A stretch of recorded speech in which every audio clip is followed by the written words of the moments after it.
Hi, James Schmachtenberger from Neurohacker Collective here with 5 tips on how to get the best possible night's sleep.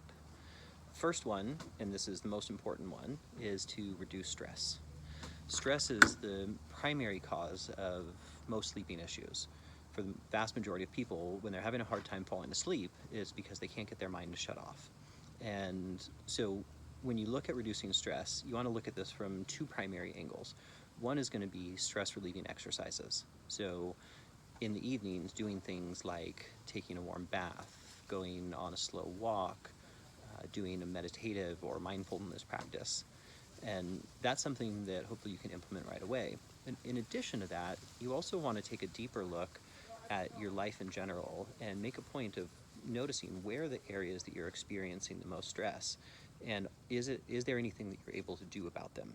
There are some stressors that are beyond our control and we can't do anything about, but for most of us, there are major areas of stress that we actually can do something about and we just aren't taking the initiative to, whether that's to address an uncomfortable situation, have a hard conversation, get a project done that's been weighing on your mind.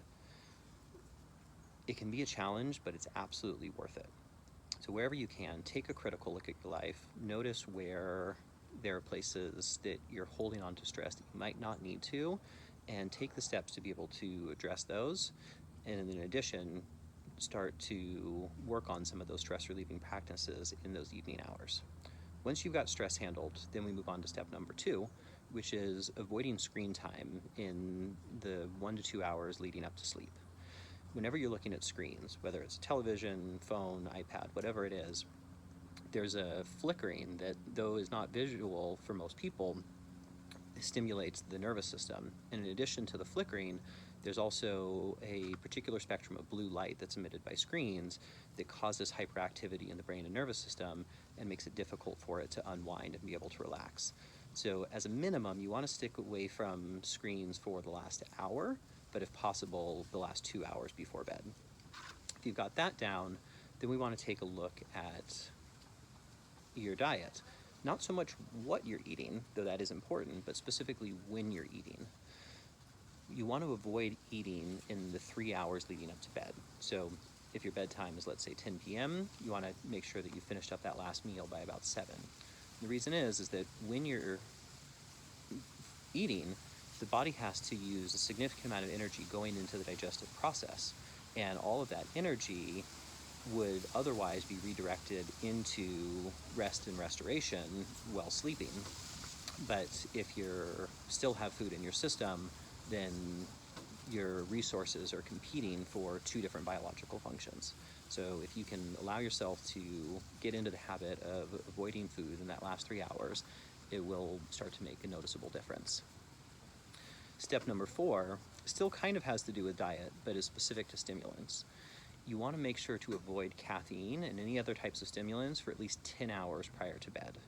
Now, there's a lot of people out there who think that they can drink a coffee and go right to bed and it doesn't affect them.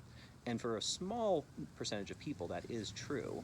But for most people, it's not that it doesn't affect them, it's just that they've gotten used to the poorer quality sleep. So if you can start to take a look at the different things that you're intaking that have caffeine, coffees and teas and etc., and try to make sure that you've cut those out by, let's say, noon at the latest, if 10, 11 o'clock is your bedtime, that'll start to make a difference. And then the 5th and final tip is to get early morning sunlight.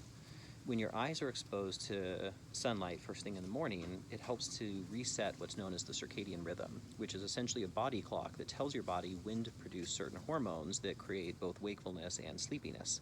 And most people's circadian rhythm is significantly off as a result of stressors and screen time and a whole series of other things.